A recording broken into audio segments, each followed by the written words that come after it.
আগামীকাল সেই ঐতিহাসিক 15ই আগস্ট, সেই কালো রাত যেদিন বঙ্গবন্ধুকে এবং আমার সকল পরিবারকে হত্যা করা হয়।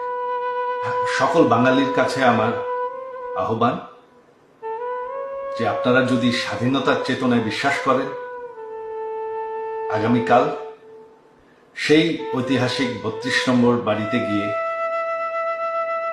বঙ্গবন্ধুকে স্মরণ করবেন, সেই বাড়ির সামনে ফুলের তোড়া রাখবেন এবং মোমবাতি জ্বালাবেন। বাঙালির মাটির থেকে স্বাধীনতার চেতনা মুছে ফেলা যায় না। স্বাধীনতার ইতিহাস মানুষের মনের থেকে মুছে ফেলা যায় না।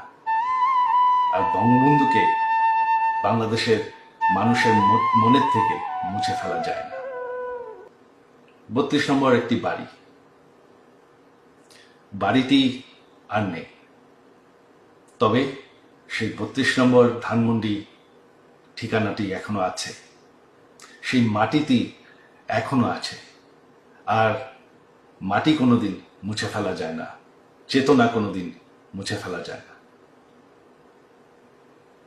আর আমার বিশ্বাস আপনারা বঙ্গবন্ধুকে ভুলেন নাই।